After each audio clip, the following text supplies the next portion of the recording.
국민의힘 탈당에 대한 입장문 발표가 있겠습니다.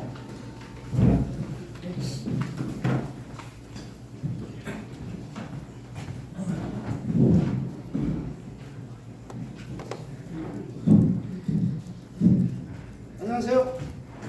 저 바쁘신 가운데도 이렇게 오셔서 굉장히 고맙습니다.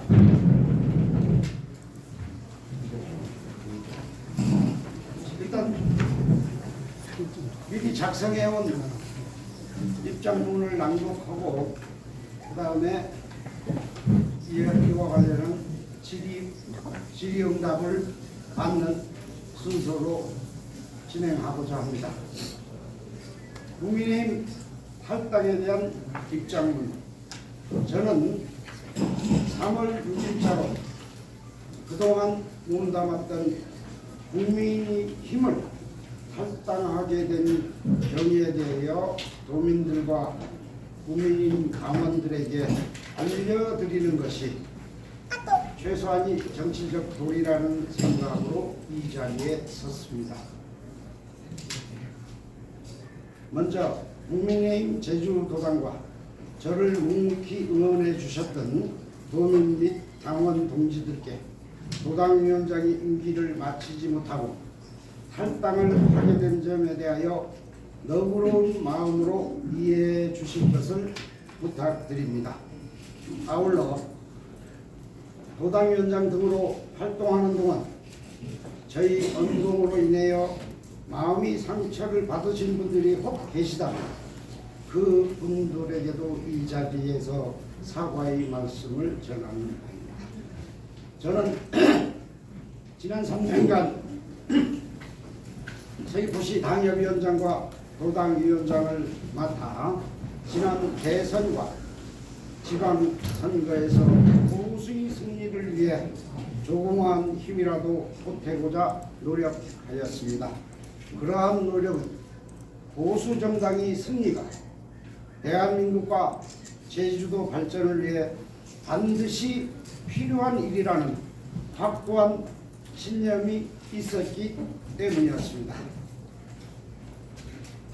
그런데 대선과 지방선거에서 함께 의기투합하여 제주도당을 위해 그리고 보수의 승리를 위해 활동하던 당협위원장이 이번 총선 후보로 신청하였으나 중앙당은 면접 이후 20여일 동안 납득할 만한 설명 없이 공천 여부를 결정하지 아니하였습니다. 그 기간 동안 도당위원장인 저는 도민들과 당원들로부터 수많은 오해를 받아야 했고 무능력한 사람이라는 비판도 감수해야만 했습니다. 그 기간이 저에게는 20년과 같은 기간같이 느껴졌습니다. 이런 와중에 며칠 전 중앙당은 제주도 당원들에게조차 거의 알려지지 아니하여 총선 경쟁력이 있다고 믿기 어려운 사람을 전략 공천하였습니다. 물론 그 과정에서 저는 중앙당과 아무런 소통조차 하지 못하였습니다. 총선 후보자 공천이 중앙당이 고유 권한이라는 점을 존중합니다.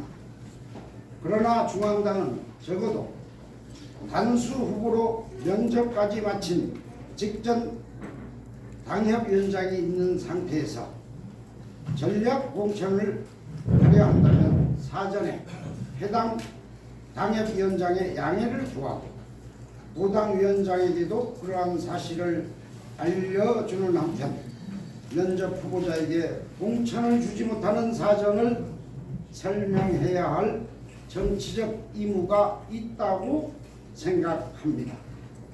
또한 어떠한 경쟁력이 있어서 전략 공천을 한 것인지 여부도 명백하게 당원들에게 설명해야 한다고 봅니다.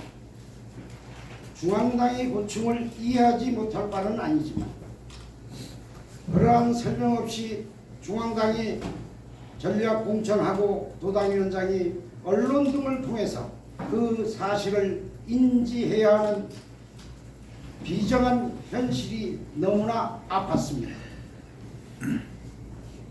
전략공천에 대하여 당원들이 납득하지 못하는 상황과 당을 위해 오랫동안 활동하던 직전 당협위원장이 알 수 없는 이유로 공천에서 배제되며 무소속 출마를 선언하는 모습을 지켜보면서 아무런 힘이 될 수 없는 저희 처지에 좌괴감을 느끼지 아니할 수 없었습니다. 중앙당의 이러한 조치가 과연 함께 가면 길이 된다는 것인지, 이것이 이기는 공천을 하는 것인지 배묻지 않을 수 없습니다. 또한 당원들과 직전 당협위원장을 저로서는 이해시킬 능력도 방법도 없는 현실이 벽 앞에서 한없이 작아지는 느낌을 받았습니다.